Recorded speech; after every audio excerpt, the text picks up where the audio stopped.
Hello and welcome to another edition of the Fifth Quarter. I'm Mike Ciarochi, sports editor of the Herald-Standard, joined as always by George Von Benkon, author of Memory Lane, the column and the book, and the radio personality at WMBS here in Uniontown.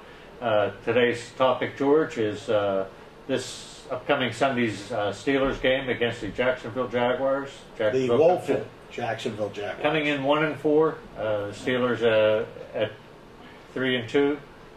And on paper, it looks like it should be like the Custer's last stand at the Little Bighorn, but you've learned in this league that you cannot. That's why they make them play. You cannot look ahead like that. They can't mail them in. No. A couple of interesting things I think about this game, George. There was a lot made this past week of offensive production being put on the shoulders of one player. Trying to remember the game I was watching where they talked about somebody carrying 60% of the load offensively. Maurice Jones-Drew is one of those guys. Carries a big load for the Jacksonville Jaguars. Well, the interesting thing is Mike Tomlin's comments about Maurice Jones-Drew. He's small. He's not short. Yeah. I had to do a double take when I heard. Well, he's a stocky. Short guy. He's small, but he's not short. He's small, but he's not short. But he is a tremendous running back. They still have a semblance of an offensive line, and they can get physical. Their main problems is they've had a revolving door at quarterback. And they have settled on the rookie from Missouri. I believe he's a rookie, Blaine Gabbert. Oh, yeah, he's a rookie. The rookie from Missouri who had a tremendous college career at Missouri, but it's a tough row to hoe in the National Football League when you're a rookie. And he's had his share of problems. And anytime you have that much flux at quarterback, David Garrard, they're on number 3 this year already. Who was the second guy? David McCown? Luke McCown. Luke McCown. They cut David Garrard, surprisingly, I think, in the final camp cut down. Is that not correct? That is correct. He's still out of work as far as I know. So last I heard, they were exploring the possibility that he might go to Seattle because Tavarius Jackson got hurt, but that's still up in the air. But when you have that much flux at quarterback, you've got problems.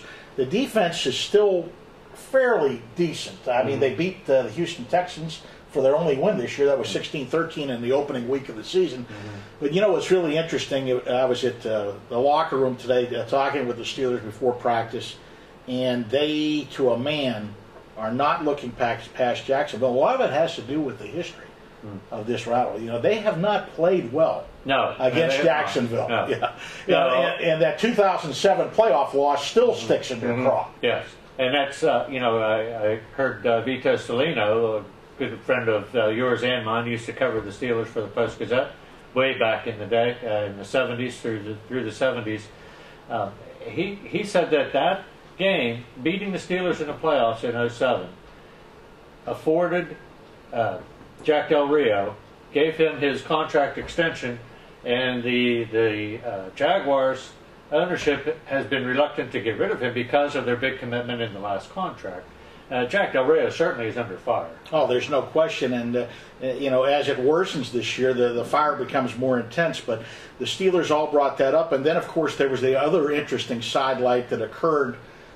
You have a time of the week where you talk to the opposing media. And Mike Tomlin hung up on the Jacksonville media. I did hear because they kept asking him about the 2007 playoff loss, and he finally got tired and hung up on him.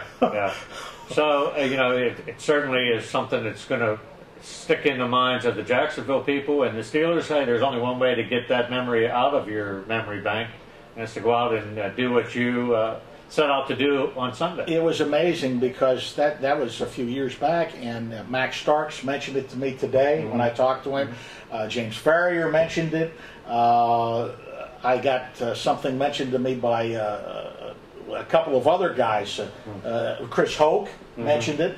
And, for something that happened back in 2007, that's still very fresh in the Steelers' minds. Now, there's even a deeper memory still fresh in my mind. The first Jacksonville win over Pittsburgh, I can't remember the year. It was not Jacksonville's first year. I believe it was their second year. When Greg Lloyd tore up his knee on opening day, Jim Miller was the starting quarterback that day, and it was the last start he ever had with the Pittsburgh Steelers. And it was just a horrible loss. Yes, it was a bad loss, and Bill Cowher at that point put Jimmy Miller on the bench and decided he wanted to go with the veteran Mike Tomczak at quarterback. But Jacksonville, for being a relatively new franchise, has some memories, some good memories against the Pittsburgh Steelers. They certainly do.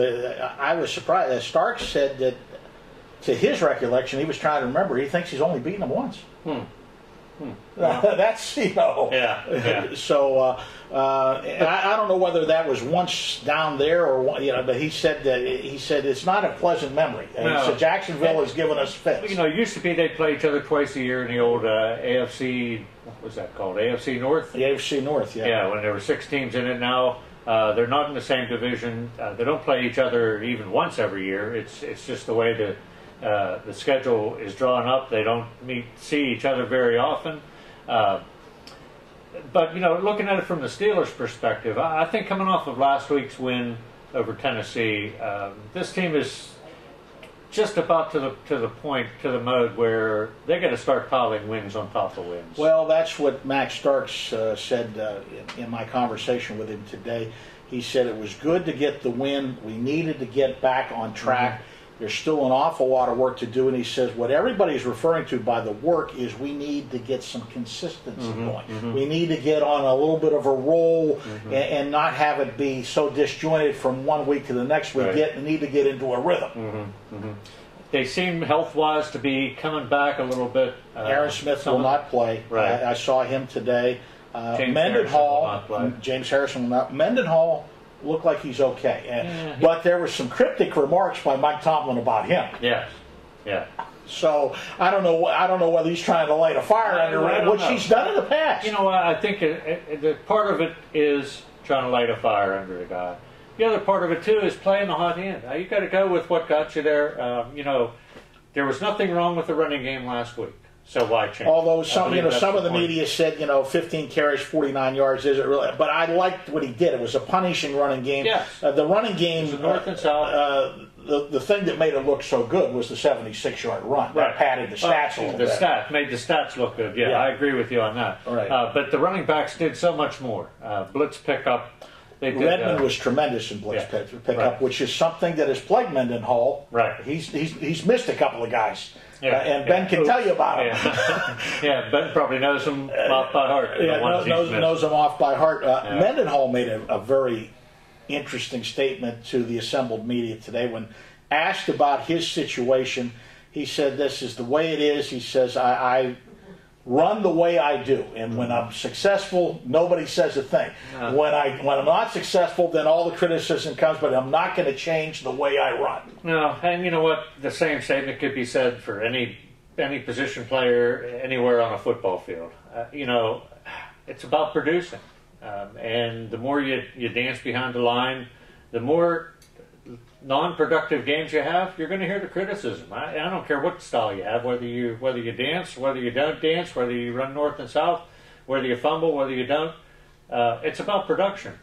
What I am hoping happens is I liked what they did to help the offensive line in the last game. And that is the three-step drop, finding Heath Miller again, finding Heinz Ward again, and doing some of those things. And that opens up. I don't want them to come out and be looking for that third and fourth tier right at the beginning of the ball game, but rather than do some things and keep your defense off the field too. And the more you chew it up like that, sure, time of possession. But I think that is also predicated on what the defense is doing and what they're willing to give up. I mean, if they're going to play a similar defense to what Tennessee did last week, then right, I agree. If the middle of the field is open, if they're going to let Mike Wallace run behind them all day, then you got to throw the ball to him. Now, I was looking at some of the stats, and is it Raheem Morris? Yes. Boy, he had some stats against the Steelers. 6 interceptions, and I think 3 of them for touchdowns. Yes. A couple of them, I remember a game at Heinz Field. It may have been the playoff game. I think it was the playoff game.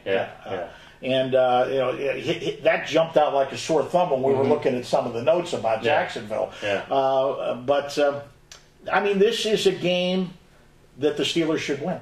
Yeah. I mean, I'm going to come right out and say it, that they should win this game, and they should win it comfortably. Handily. Right. Hey, I'm in total agreement with that. I just don't think Jacksonville is coming in here in the right mindset to pull out a win on the road. And Dick LeBeau, I saw him today at lunch, and we were just chatting a little bit, and I just looked at him and I said, rookie quarterback, huh? Mm-hmm. And he just sort of just he's licking his chops. Yeah. Well, an interesting part of the Jacksonville offense, Maurice Jones-Drew, we touched on him earlier, very talented running back, had been a very productive and talented receiver out of the backfield.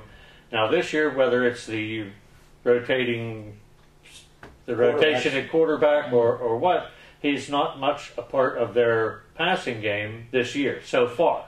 But I'm sure they're going to look at what has happened in the early part of the season with the Steelers and notice some of the success that backs have had coming out of the backfield. So, well, that'll have to be a game day situation. See how that unfolds. But he has certainly hurt them in the past.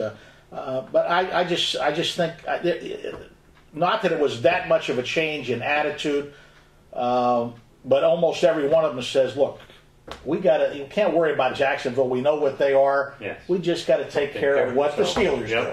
Yeah, that's for sure. And what they do is, hopefully, they've learned their lesson. They're not going to be susceptible to cutback running, which I'm sure Jacksonville will at least try. Tackling was much crisper in the last ball game. Yeah. And let's give some kudos. We mentioned it when we talked about that game against. Tennessee was Chris Hoke. Yes. Had an outstanding game at nose guard. Mm-hmm. Yeah. 16-1 as a starter, and I believe, will he get another start this week? That's still sort of up in the air. Casey Hampton's playing, on the bench. But they're both going to play. The only one that was definitely ruled out other than Harrison was Aaron Smith. Yeah. Okay. So looking to get healthy. On the roster as well as in the one-loss column this week. The Steelers taking on the Jacksonville Jaguars, 1 o'clock Sunday, Heinz Field. Be there or be square. Yeah, I guess. Yeah, I'm sure you will be there. Yes. I will be there. I heard you're buying brunch. I am. I'll put it on my tab. Okay. Put it on my account on account of I'll never see the money. All right. How's that? And with that, we will wrap up this edition of the fifth quarter. I want to thank you for tuning in, and we'll see you next time where we'll have hopefully some good results from this weekend's game. Thanks for tuning in.